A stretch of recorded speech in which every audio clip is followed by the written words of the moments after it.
El Evangelio según Marcos. Es uno de los primeros registros de la vida de Jesús, y las tradiciones históricas más cercanas enlazan este libro con un escriba cristiano llamado Marcos o Juan Marcos. Él fue un colaborador de Pablo y un compañero cercano de Pedro.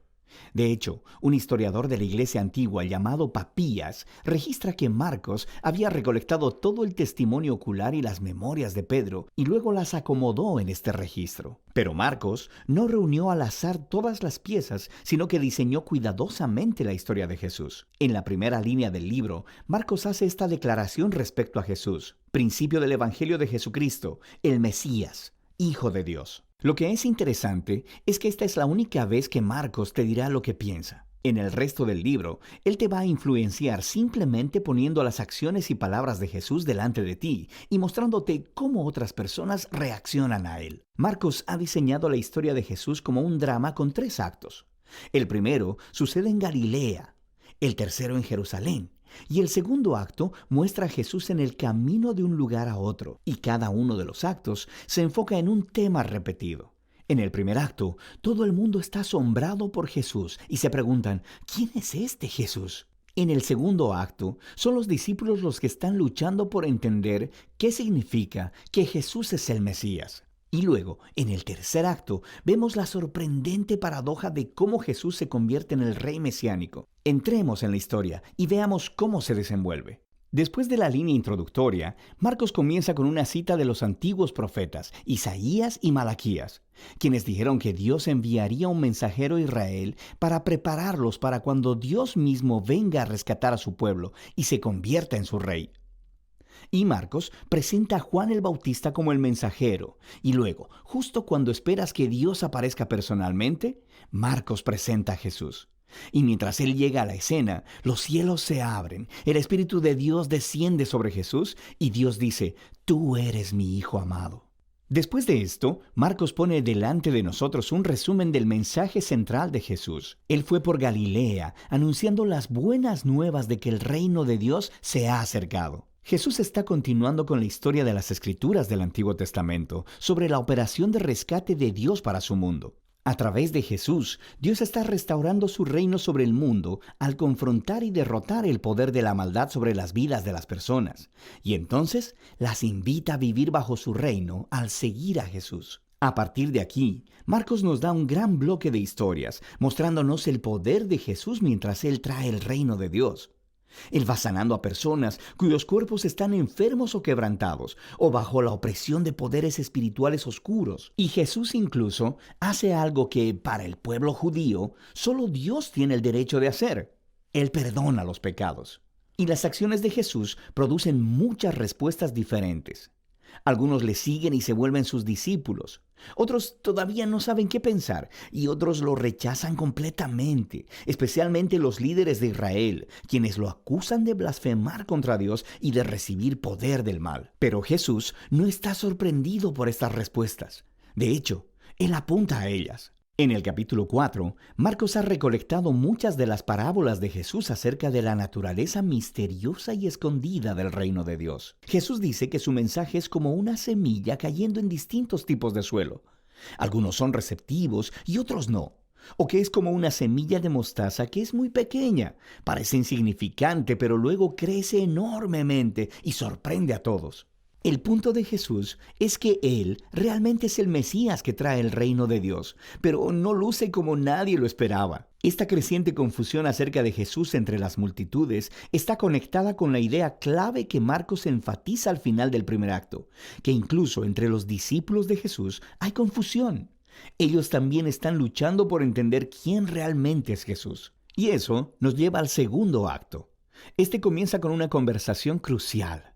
Jesús aparta a los discípulos y les pregunta: ¿quién dicen ustedes que soy? Y Pedro dice: tú eres el Mesías. Pero luego queda claro que Pedro quiere decir que Jesús es un rey militar victorioso, del linaje de David, que rescatará a Israel de los romanos. Pero para Jesús, ser el Mesías significa que Él es el rey, siervo sufriente de Isaías 53, quien traerá el gobierno de Dios entregando su vida en Jerusalén. Y los discípulos no lo entienden. Ellos piensan que seguir al Rey Jesús significa ser famosos e importantes.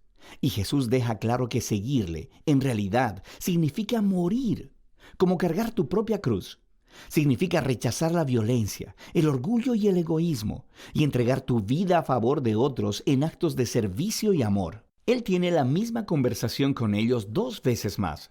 Y todo culmina en la importante declaración de Jesús de que el Hijo de Dios no vino a ser servido, sino para servir y para dar su vida en rescate por muchos.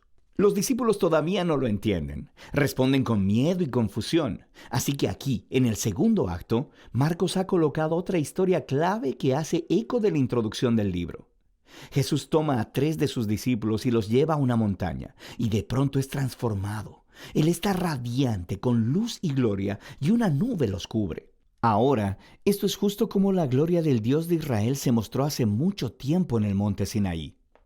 Y luego, 2 profetas que estuvieron en la presencia de Dios en el monte Sinaí, Moisés y Elías, aparecen junto a Jesús mientras Dios declara de nuevo: «Este es mi Hijo amado». Al colocar esta historia en medio de todas estas conversaciones en el segundo acto, Marcos está haciendo una declaración asombrosa. Jesús, el Hijo de Dios, es la encarnación física de la misma gloria de Dios. Y en Jesús, el glorioso Dios de Israel se convertirá en rey al sufrir y morir por los pecados de su propio pueblo. Esta es una declaración misteriosa que confunde y asusta a los discípulos mientras dejan la montaña. Lo que nos lleva al tercer acto. Para la Pascua, Jesús hace una entrada pública real en Jerusalén. Las personas lo están alabando como el Mesías, y luego Él entra en el atrio del templo y ejerce su autoridad real al sacar a los ladrones y estafadores y deteniendo el sistema sacrificial. Entonces esto inicia una semana completa de debates entre Jesús y los líderes de Israel, condenando su hipocresía. Así que ellos preparan un plan para asesinarlo. Y Jesús le advierte a sus discípulos, prediciendo que Jerusalén y su templo serán destruidos en una generación, y que sus discípulos serán perseguidos como Él, hasta que Él regrese un día a traer el reino de Dios completamente sobre la tierra. Y todo esto lleva a la noche final. Jesús tiene su última cena de la Pascua con los discípulos, una cena simbólica que contaba la historia de la liberación de Israel a través de la muerte del Cordero de la Pascua. Y Jesús toma estos símbolos y les da un nuevo significado. Ellos apuntan a la liberación del pecado y la muerte, que sucederá a través de la muerte del Mesías, el siervo sufriente. A partir de aquí, la historia se acelera al arresto de Jesús, su juicio delante de los sacerdotes de Israel y el gobernador romano Pilato, y todo eso resulta en la crucifixión de Jesús, y culmina en una escena clave que encaja con las escenas importantes del primer y segundo acto, excepto que, esta vez, es oscuridad lo que desciende y no una nube. Y en lugar de una voz divina del cielo, se escucha la voz de Jesús clamando antes de morir. Y luego, lo más sorprendente es que es un soldado romano que mira a Jesús morir, el que entiende y anuncia quién Jesús es. Este hombre era el Hijo de Dios. Él es la primera persona en la historia en reconocer la sorprendente declaración acerca de quién Jesús es. Él es el Hijo de Dios crucificado, quien es el Mesías, Jesús de Nazaret, quien murió por sus amigos y por sus enemigos. Después de esto, el cuerpo de Jesús es colocado en una tumba, y en el primer día de la semana, 2 mujeres de entre sus discípulos vienen a la tumba y descubren que la tumba está vacía. La piedra había sido removida. Luego, un hombre angelical les informa que Jesús no está ahí, que se ha levantado de los muertos. Así que les ordena que vayan y les den las buenas nuevas a los otros discípulos. Jesús está vivo y que se encontrará con ellos en Galilea. Y las mujeres están asustadas. Marcos dice que ellas huyeron aterradas de la tumba y no hablaron con nadie porque tenían miedo. Y así es como termina el libro, con los discípulos de Jesús mostrando la misma clase de miedo y confusión con los que concluyeron el primer y segundo acto. Ahora, si miras en tu Biblia, verás que Marcos tiene un final más largo, donde Jesús aparece y habla con sus discípulos, pero seguramente también hay una nota que dice que ese final no es parte del libro original. Solo se encuentra en manuscritos más tardíos y menos confiables. Ahora, es posible que el final original de Marcos se perdió, o que Marcos nunca terminó de escribir su recuento. Pero es más probable que este final abrupto sea intencional para resaltar una idea. La historia completa se ha enfocado en la sorprendente aseveración que dejó perplejos a los discípulos de principio a fin. Esto es el sufriente, crucificado y resucitado Jesús, quien es el Mesías, el Hijo de Dios. Que el amor de Dios y su reino al revés son revelados en la medida en que Jesús murió por los pecados del mundo. Así que esta historia termina sin una conclusión y te obliga a ti, el lector, a luchar con esta extraña y escandalosa declaración acerca de Jesús. ¿Vas a huir como los discípulos? ¿O reconocerás a Jesús como tu rey y anunciarás las buenas nuevas? Solo tú puedes responder esa pregunta. Y de eso se trata el Evangelio de Marcos.